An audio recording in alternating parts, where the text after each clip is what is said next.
Everybody thinks their bike is the best bike that there is on the market. Harley riders think it's all about Harleys. Honda riders are diehard Honda riders, especially Goldwing Hondas, sport bike.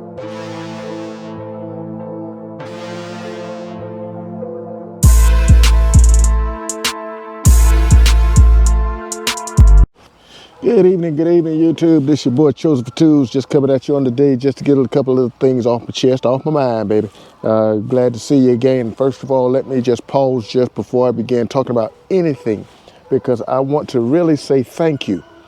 Thank you to those of you who are heeding the call. I reached out and I said, look, let's get this channel moving. Let's get things hot and popping. And I'm just going to tell you, over the past few days, I have watched as the numbers just keep moving. They may only climb 1 or 2 or 3 at a time, but they're climbing. And so I thank you for your support of the channel, Chosen for Twos. I'm your boy. I'm out here just trying to enlighten you a little bit and lighten up life. Yeah, because we talk about what life is all about. Today, I just got a little something on my mind. I keep looking at all these 24s and 25s, and now the 26 Goldwing is getting ready to come out. And I always listen to that debate between riders of who has the best bike. Everybody thinks their bike is the best bike that there is on the market. Harley riders think it's all about Harleys. Honda riders are diehard Honda riders, especially Goldwing Hondas. Sport bikes think that's where it's at, and they're too young. They're not quite ready for the larger cruisers and touring bikes yet. Of course, BMW riders think there's ever come off the road, Suzuki and the likes. And so we can just keep going on and on and on with different manufacturers and different size bikes and different kinds of bikes. But everybody has that love, that confidence that their bike is the bike. And I felt the same about the Honda Goldwing, especially about Ginnie. But I can't help but look at some of these new bikes and wonder about, we always have to go through that whole, when do I transition or do I transition? And so it's just something that's been on my mind lately. And I couldn't help but think about the things that would have made this bike right here, this 5th generation 2013 Goldwing F6B flat 6-bagger, the best bike on the market. But I'm just excited today because I've kept looking at Ginnie and going, what would make Ginnie the perfect bike? And I couldn't help but realize there's some things I should have paid attention to as I was buying Ginnie, but I hadn't had this size bike. My last bike weighed about 630 pounds. The first thing, so we're going to get into it. The first thing I realized when I bought this bike, I test rode my brother's bike. It was 2013. It was red. It was just like this. I flew to Texas, and that's where I fell in love with this model and style bike. But I had no idea that the weight of this bike it was going to be what it is. Even Honda's attempt with the flat 6-bagger to make it more economical, to make it weigh less, because a lot of people didn't want that full dress bagger. And so Honda's answer to that was to give us the flat 6-bagger, 6-cylinder, flat 6 engine, but they took a lot of stuff off. And so the weight of it is about 60 pounds lighter than the full dress bagger, and weighs in reportedly at about 842 pounds thereabouts. But that's still a heavy bike, which makes maneuvering sometimes difficult, or stopping on heels, or having to move it around. And so the weight of the bike is not ideal, but I have to give it to the flat 6-bagger. It's really a nimble bike, and it's really well balanced.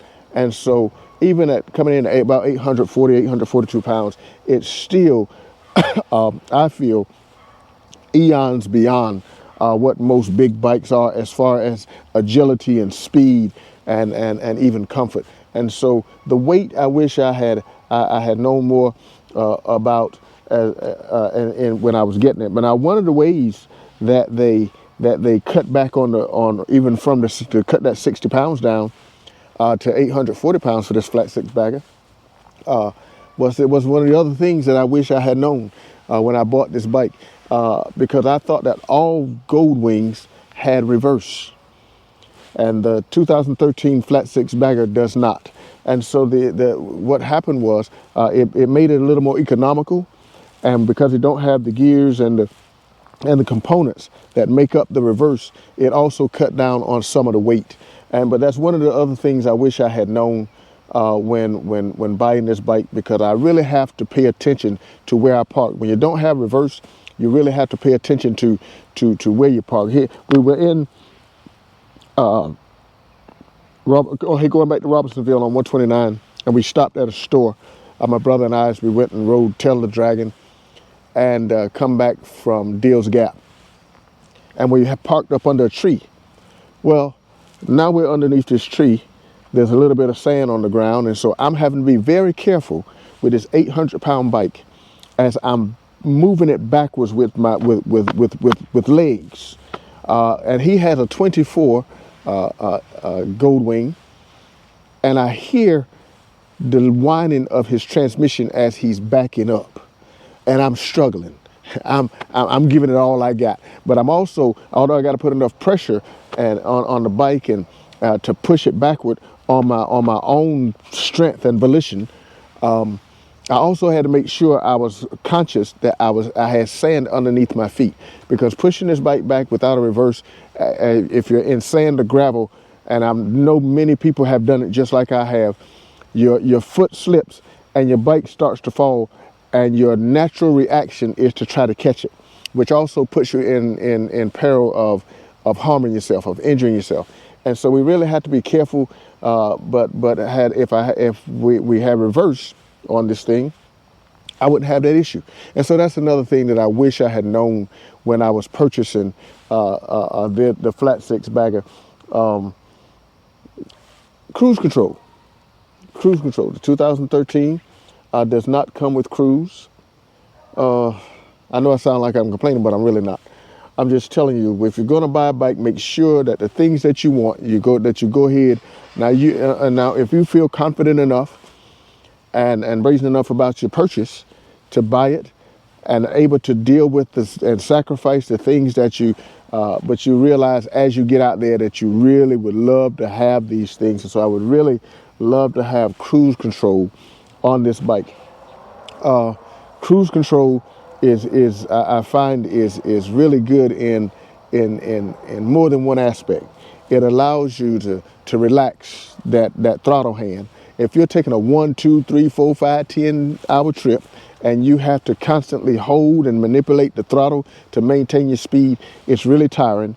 It requires frequent stops. It requires, you should always stay hydrated, but because it's really, if you've ever had that throttle hand cramp up in a hot day in mid-June, July, or August, it seems like it takes some time to get it back. But if you've ever had that hand cramp up on that throttle and you're running about 75, 80 mile per hour, it's really an eye-opening experience. And so cruise control kind of gives you that ability to relax that hand. It also saves on your fuel efficiency, because the constant movement of the throttle, seamless, consistent speed saves gas, saves on your fuel and your mileage. And so I would, but then again, there are different things you can buy if you don't have a cruise control. You can buy the little wrist rests, and where you put it on, and so when you pull your throttle down, your thumb and your wrist rest on something. That helps a lot of people. I found a really good throttle lock, and I'll show you that in just a moment. But I found a really good throttle lock that I'm able to manipulate it almost as good as I could a cruise. And so it's just tap the thumb, tap it down, lock it in place, and when you roll back off the throttle lock gives what gives, and it releases, and you're able to decrease in speed.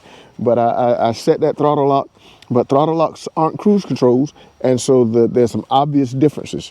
One is the cruise control allows you to maintain your speed. If you go up a hill, the cruise control adjusts that speed to maintain it. If you go up a hill with a throttle lock, the throttle lock is not so. You have to reach up and manipulate the throttle and stay locked in, or put some pressure on your lock and lock it back in. And so that right there, if I had cruise control, man, I would be all right. I would be able to ride much longer without stopping. So right now, when I travel, I try to stop about every 150 to 170 miles. I know a lot of people want to push it to the gas light come on. That's the other thing. I don't have a gas light, and so I don't push it as much. But I do have a gas light, but I don't push it because I'm. A lot of people say you get 30 miles. A lot of people say you get 34 miles. I'm not taking that chance. And so about 170 miles, I come off the road. But if I had a cruise control, I'd feel like riding a little bit farther, because at about 170 miles, that's about when I feel like I need to come off the bike and reset, stretch my legs, hydrate. And so that's when I'm traveling alone. If I'm traveling with a group, I ride like you ride, baby. And cause we just gonna do it. We just gonna beat that, pound that pavement. We gonna get there. But I really would that I had a good cruise control on this bike when I bought it, and I would feel like I would be much better off. It would be much better for my body and much better for my time when I'm out there traveling and touring. What else would I have wanted on this bike? Look, it has a decent sound system, but the fourth thing that I think I noticed that I didn't care for, and I still don't, is the dated radio controls.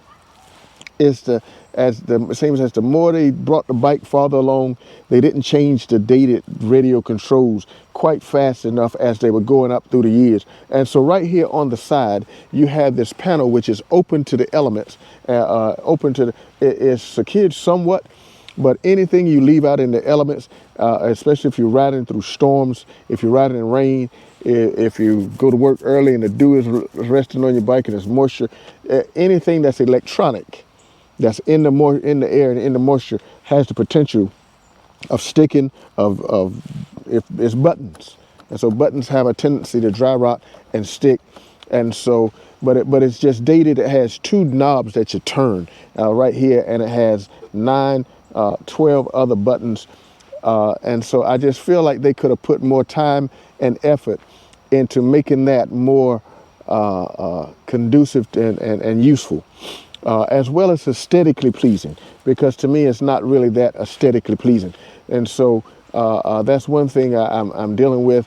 Hopefully wishing that someday someone would give me more of a closed off board or touch screen. I wish that I had that, a touch screen that would encompass all that.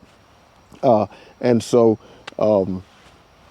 that dated radio controls is one thing that was always one of my concerns from an aesthetic standpoint. What else? Fifth, and I'm gonna stop right here, because you all gonna think that I don't like Ginnie if I keep going, but it's just quite the contrary. But the one thing that has been the bane of every Goldwing rider's existence is mechanically such a simple bike. They purposely made it difficult to work on in some respects. First of all, it has a lot of plastic that has the potential of breaking, so you really have to be careful when working on this thing. But let me give you, and every Goldwing rider know what I'm talking about. The air filter on the 5th generation Goldwing is in the belly of the beast. In order to change a $35, $40 part, you've got to take hours on end to take all these components. Everything here has to come off this bike, and you got to go down into the belly of this bike to change the air filter, and it's a $30 part. So I either got to spend, because I'm decent with wrenches, but I'm not a motorcycle mechanic by any stretch of the imagination. I'm getting there. I'm learning it. I'm learning how to do my routine, my basic mechanical things. I can change my spark plugs. I can change my brake pads. I can change I can take my tires off and put them back on. I can change my windshield. I can change my lights and my mirrors. All this stuff I can do. But when you get down in the belly of this beast, you have to take it to a Honda dealer or someone who's proficient with Hondas in order to change the air filter, which I thought and I feel is one of the basic components of a routine tune-up. Is an air filter. When I pop that hood on that truck and I change the spark plugs, The air filter's right there. Just take the top off and take the air filter out and set your air filter in. It should have some. I feel it should have been the same way with this Goldwing. So in summation, how do I feel about this 5th generation Goldwing? Those 5 things: the weight of the bike, the reverse, the cruise control, the throttle lock, the dated radio knobs, and the mechanical issues. Is that enough to make me say maybe I should have thought long and hard about some other type motorcycle? Let me think about it for a minute. Yeah, that's long enough. I am so in love with this 5th generation Goldwing. I love the body style, and although I don't have reverse, I'm conscious enough of it to watch where I park. Don't park on a hill. Don't park in gravel. Try not to, and don't block yourself in or paint yourself into a corner. Although it does not have cruise control, I become proficient with the throttle lock, and so I'm become accustomed to that. The dated controls, I put a USB. I have a USB on it, a Bluetooth that I Bluetooth to my phone, and I play it through the speakers. And so there are other options that you can deal with instead of having to deal with the radio in and of itself the way it come on the motorcycle. So there's other things I could do if I really want to put the money into it to get them done, and some of them probably will get done. And mechanically, I'm still going to do the things I can do, and with the things I can't do, I'll take to somebody that can, because that's how much I would love this particular model. I love that big wide body style, that bulldog look coming down the road, and so I love the look that the way that the bike has turned out, and I'm just immensely relieved at the purchase that I have. I did a breakdown some time ago about the upgrades I've done to her, and I think she's turned out to be an absolutely sound and beautiful bike. And so are those 5 things that I just mentioned enough to make me turn my back on Ginnie? Ain't never gonna happen. Even if another horse comes in the stable, Ginnie has to stay at home.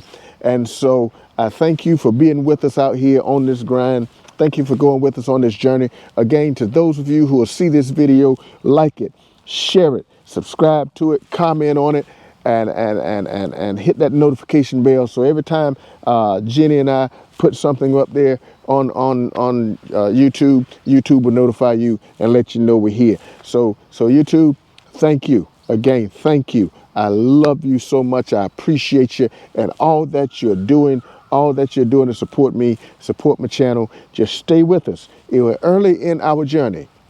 But we have some things that are planned, some areas that we plan to go in the next few months, weeks and months. And so just hang in there with us. We're going to get you there, baby. You'll see us out there on the flip-flop.